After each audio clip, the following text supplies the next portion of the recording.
Hey there, Cancer. Welcome to a love tarot card reading that we're doing for you about what's happening in your love life in the month of May. And honestly, it looks a little bit messy. You've got everything from devil energy, obsessive thinking, sexual tension, and then like money thrown in the mix. So it's a little bit chaotic.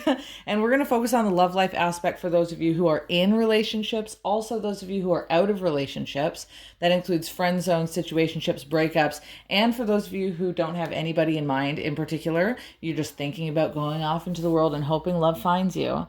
We'll talk about you as well. But the way this is broken up is we're going to look at every single week in the month of May. So this is the energies for the 1st of May to the 7th, and we have the 7th of May to the 15th, the 15th of May to the 21st, and the 21st of May onwards to the end of the month. Starting with an infamous card in tarot known as the Devil. The Devil in the Upright. Now, you know, if you've ever been in one of my readings, that I love to approach tarot from a historical perspective. This deck here that I'm using is called the Dark Fantasy Tarot deck. However, it is based off of the traditional Rider-Waite-Smith deck. And I will divide up your understanding of modern devil tarot energy to historical devil energy if I can. As an example, in a modern perspective, the devil tarot card can be about sexual tension in that first week, sexual activity, overindulgence, obsessive concepts. This could be lustful practices. Think of anything that the devil could bring into your life, and you might find that many of you, if you're in a relationship in that first week, many of you could find that that's a high tension sexuality kind of time. For those of you who are in the friend zone, in the situationship dynamic, again, the devil card can bring things like hookups in a modern sense. For those of you who are broken up with somebody and you know that you and them are not about to jump in the sack or, get into some kind of entangled tango, the horizontal tango as they call it, that is a week that can bring on obsessive thinking. However, from a historical point of view, instead of just a modern point of view, Arthur Edward Waite coined the Devil card as being a card of temporary bondage, temporarily tied to something or someone.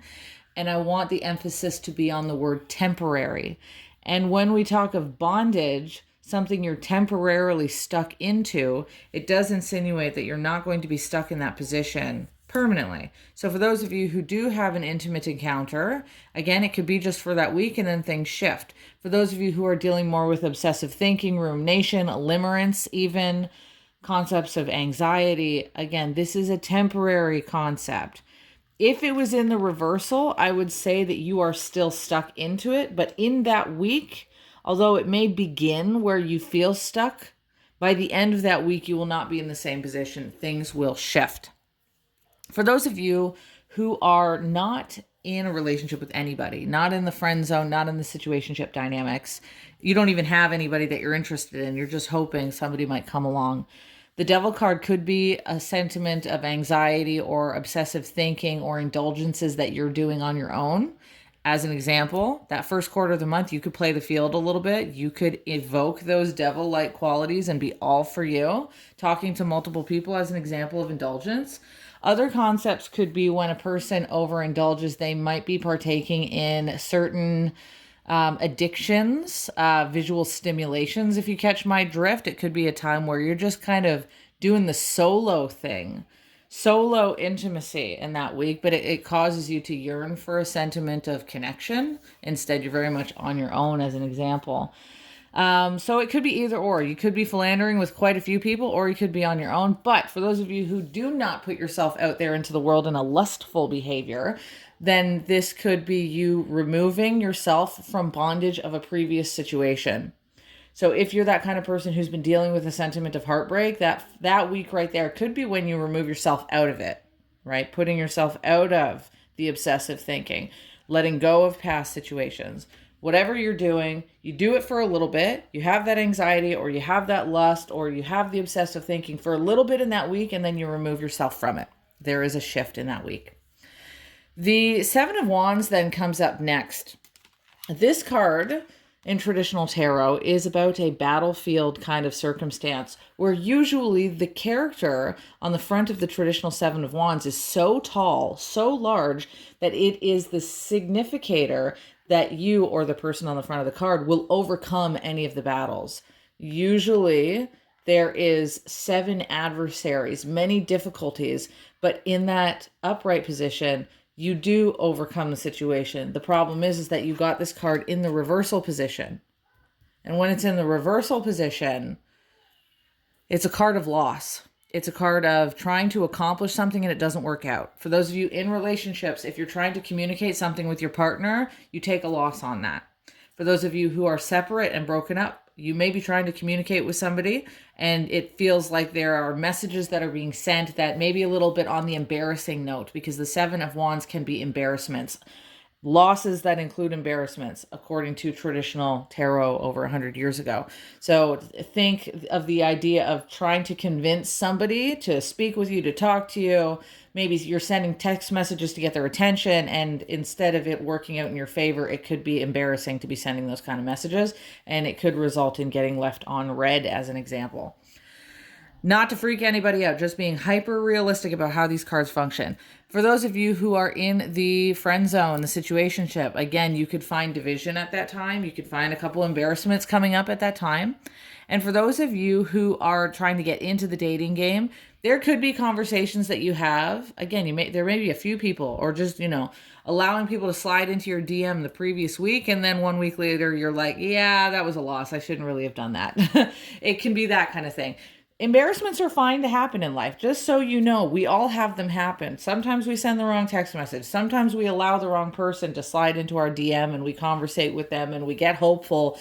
And 1 week later, we're like, oops, I shouldn't have been hopeful about that. Others of you, this could be a circumstance where somebody who's like a devil in your past could have gotten a hold of you. Maybe there was a previous loss or embarrassment with that particular person. But it gets better. Like I said, this is a messy month a little bit. After the 15th of the month, you come out on top anyways. 1 week later, you took a little bit of a loss. But the Nine of Pentacles insinuates that you're in a mode where you want to feel recognized. The Nine of Pentacles does hard work. Like upstanding citizen, gets their job done, does good in their work, does good in their career. Things are really flowing for you on an independent level in that week. So you may not choose to focus on love so much in the third quarter of the month. Instead, you might focus on getting that bag, getting some money, organizing your school, your institution, whatever you each are doing. I know you're each doing different things, but there's a real independent focus here. There's also an understanding for many of you, if you are in relationships, or you are in that phase of even the breakup or the situationship or the friend zone, there is a realization in that week of a need to not be codependent. So if there was embarrassing messages that came off in the week before, it could be stemming from this need of codependence where you're almost putting this reliance on having a relationship instead of standing in your own personal independence. And then 1 week later, you're like, why did I do that? Why did I think that I needed to message to this other person to make me happy? It sets you up for a really healthy continuation into the future if you can recognize that your job is to be you. Your job is not to convince other people to be with you, as an example. It's also to remember that you have the capability of going forward and having a good life and love life, because your past mistakes don't define you. And the Nine of Pentacles is a card of you not making as many mistakes as you seem to think you did. Sure, there could be some times where you slip up and you have some loose ends or have some funky or kinky experiences with the devil. But with the Nine of Pentacles, it proves that you actually have done more of the hard work about integrating your own independence than you think. Although I will say with the Hanged Man card, 1 week later, after the 21st of the month, you do feel like you're dangling a little bit. You do feel like you're kind of stuck. So there's not a lot of movement in your love life in that final week. I want to also say as I end off this reading here that this is not the only reading I'm doing for you guys. I am going to do an extra reading and I'm going to put it up under the subscribers only videos on my TikTok. So feel free to consider subscribing. The button is at the top of my TikTok if you want to unlock the extra May monthly readings and your April readings because they're already up. But I'm also going to put some extra reading for you on Patreon. So if you don't want to subscribe over here, feel free to consider my Patreon. You can unlock some extra videos over there as well. I will talk to you later. Many blessings to you. I'll see you in the next video, and ciao for now.